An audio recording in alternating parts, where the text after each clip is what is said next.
तो प्रिय विद्यार्थी सभी को जय श्री राधे कृष्ण। जैसा कि आप जानते हैं, मैं अपनी चैनल दिव्यांशी क्लासेस 9698 पर लगातार आपको जो गणित है हाई स्कूल की उससे संबंधित गणित की महत्वपूर्ण प्रश्नों की श्रृंखला जो है मैं अपने चैनल पर लगातार आपको अपडेट करा रहा हूं। तो आप मेरे चैनल पर बने रहिए दिव्यांशी क्लासेस 9698 पर। तो आज की वीडियो के लिए कुछ महत्वपूर्ण प्रश्न इस प्रकार लेके आया हूँ मैं। देखिए, पहला क्वेश्चन इस प्रकार है, दो संख्याओं 306 और 657 का जो एचसीएफ है वो 9 हो तो एलसीएम ज्ञात करना। आइए इसको हल करते हैं। तो देखिए, पहली संख्या दिया है, भाई दिया क्या है, क्वेश्चन वाले ने दिया है कि एचसीएफ है। एचसीएफ को मासा कहते हैं किसका, 306 और 657 का जो दे रखा है वो 9 दे रखा है। तो हमें तो एलसीएम चाहिए। तो एलसीएम कितने का, 306 और 657 का। तो सूत्र क्या होता है, संख्याओं का गुणनफल बटे मासा। संख्याओं का गुणनफल बटे मासा।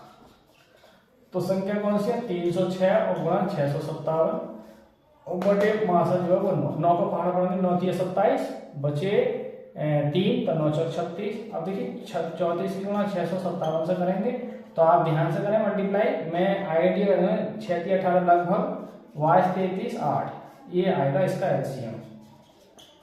गुणा करके देख लें आप, तो ये आपका आंसर है। नोट कर सकते हैं, देख सकते हैं इसे। देखिए, इससे पहला एक क्वेश्चन भी इंपॉर्टेंट है और ये भी क्वेश्चन इंपॉर्टेंट है, आ चुके हैं लगातार बोर्ड परीक्षा में। क्वेश्चन नंबर है, यदि एचसीएफ 96 और 404 का 4 हो तो एलसीएम आपको ज्ञात करना। आइए इसका हल देखते हैं। तो देखिए, दिया है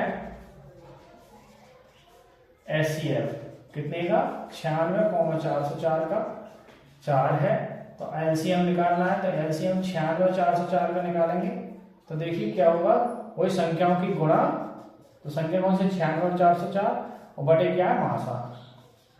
तो देखिए 96 गुणा 404 और जो मासा है आपको मासा कितना दे रखा है, देखिए 4 दे रखा है। 400 से भाग करेंगे, 4 4 4 4 तो 96 मल्टीप्लाई 101 और 96 की मल्टीप्लाई करेंगे यदि 101 जिससे तो 96 यानी 9696। तो ये आपका क्या आ गया एलसीएम कितने का, 96, 404 का। ये दोनों सवाल इंपोर्टेंट है, इससे पहले वाला ये भी। तो मैंने दोनों आपको क्वेश्चन नोट कराए हैं, ये 4 नंबर में आ चुके हैं। तो आप इन्हें देखें, नोट करें। आगे विद्यार्थी क्वेश्चन नंबर बढ़ते हैं अगले 3 की ओर। संख्या है 4 की पावर n। आपको मैं बताऊं, दो ही क्वेश्चन है, एक तो 4 की पावर n है, कभी कभी देता है 6 की पावर n। दो सवाल हैं, n के किस मान के लिए शून्य पर ये समाप्त हो सकती है। तो आइए इसका हल देखते हैं। देखो, किसी भी संख्या को, देखिए शून्य कहाँ से है, मैं आपको बताऊं, जैसे ये 10 है तो 10 पे आप टुकड़े करने आवाज करें तो 2 गुणा 5 है। देखो, किसी भी संख्या को शून्य पर समाप्त करने के लिए यानी इकाई का अंक शून्य लाने के लिए 2 और 5 का होना एक बार जरूरी है। 2 कितनी बार है ये मायने नहीं रखता, 5 कितनी बार है ये मायने नहीं रखता, लेकिन दोनों का एक बार एक साथ आना जरूरी है अभाज्य गुणनखंड करते वक्त उस संख्या में। तो यदि 2 और 5 एक साथ आए तो वो संख्या शून्य पर समाप्त होती है। अब हम चूंकि सवाल वाले ने संख्या क्या रखी है, देखिए 4 की पावर n। अब इसके मैं टुकड़े करूं तो 2 गुणा 2 हो जाएंगे। तो यहाँ 2 तो लगातार आ रहे हैं गुणनखंड करने में, लेकिन 5 नहीं आ रहे हैं। तो बताइए n के किसी भी मान के लिए संख्या शून्य पर समाप्त नहीं होगी। ऐसे ही एक संख्या मैं बता दूं एक्स्ट्रा, ये 6 की पावर n भी दे देता है कभी कभी। तो 2 गुणा 3, इसके भी टुकड़े करें तो 2 गुणा 3 है। तो इसमें भी 5 नहीं आ रहे, 2 और 3 आ रहे हैं। चूंकि संख्याओं में आप लिख सकते हैं, चूंकि संख्याओं में 2 या 3 अभाज्य गुणनखंड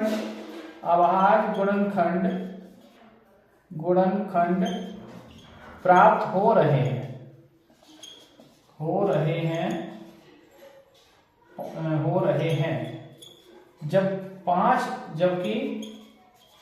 जबकि किसी भी संख्या को शून्य पर समाप्त के लिए 2 और 5 का होना आवश्यक है। चूंकि 5 संख्या 5 नहीं है, चूंकि संख्या 4 की पावर n या 6 की पावर n में 5 अभाज्य गुणनखंड नहीं है, इसलिए n के किसी भी मान के लिए ये संख्या शून्य पर समाप्त नहीं हो सकती। n के किसी भी मान के लिए शून्य पर समाप्त नहीं हो सकती।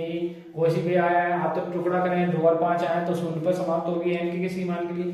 ठीक है, तो ये सवाल आप नोट करें, देखें, बढ़िया सवाल है। आइए क्वेश्चन नंबर 4 पर चलते हैं। देखिए बहुत सिंपल क्वेश्चन दे रखा है। क्वेश्चन क्या है, भाजक, भागफल और शेषफल में क्या संबंध है। 1 नंबर क्वेश्चन है, विकल्प में आया हुआ है बोर्ड परीक्षा में, इसलिए मैं बता दें आपको। देखिए भाज बराबर होता है भाजक गुणा भागफल और प्लस शेषफल। जैसे एग्जाम्पल के तौर पर मान लो मैंने 5 से भाग करा 19 को। देखिए 19 को भाग करेंगे तो 5 तिया 15, क्या बचे 4। तो ये क्या बचे शेषफल, और ये क्या होगा भागफल, और ये क्या हो जाएगा भाजक, और ये क्या होगा 19 भाज। तो भाज यानी 19 को हम कैसे लिखेंगे 19 5 गुणा 3 और प्लस 4। तो ये क्या हो गया भाज, ये क्या हो गया आपका भाजक, ये गुणा हो गया भागफल, और 4 क्या हो गया आपका शेषफल। तो किसी भी संख्या में भाग करेंगे ये संबंध होता है, ये आप नोट कर लें। ये आया हुआ है, क्या संबंध है। 4 तरीका से क्रम बिगाड़ के देख सकता है क्वेश्चन। आइए विद्यार्थियों, कुछ इस तरीका से ये आकृति है, देखिए, और ये आकृति कह रहे हैं कि निम्न आलेख में शून्य ज्ञात करिए। क्वेश्चन नंबर 1, आइए इसका हम देखते हैं। देखिए ये आकृति देखिए, ये एक्स अक्ष होती है, आपकी वाई अक्ष होती है। तो यहाँ ज्यामिति बहुपद, देखिए आप देख सकते हैं इसमें बहुपद के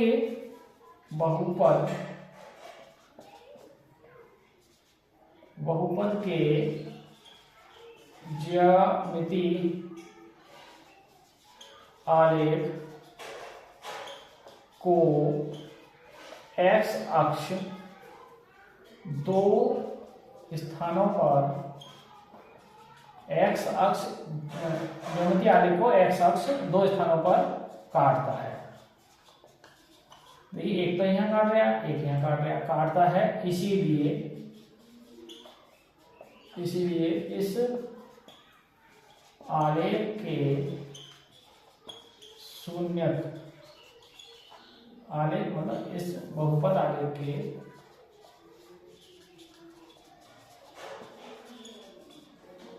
के शून्यक 2 होंगे। एक्स को 3 जगह काटता तो 3 होते, एक भी नहीं काटता तो 0 होते। तो ये आपका एक इस तरीका से चित्र वाला क्वेश्चन है, आप नोट कर सकते हैं, देख सकते हैं।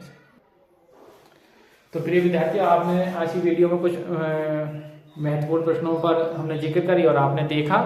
आप हमारे चैनल दिव्यांश की राशि 9698 को वॉच करते रहिए, देखते रहिए, और भी लाइक सब्सक्राइब कीजिए, और बच्चों को भी बताइए, जिससे जो कक्षा 9 में विशेषकर उन्हें भी बताइए। मैं अब आपकी जैसी बोर्ड परीक्षा का जो गणित का पेपर जब हो जाता है तो उसके बाद में आपको प्रश्नावली 1.1 से लेकर के जो बच्चे हैं 9th से 10th में आएंगे उनके लिए प्रश्नावली 1.1 से तो उन्हें बता दीजिए।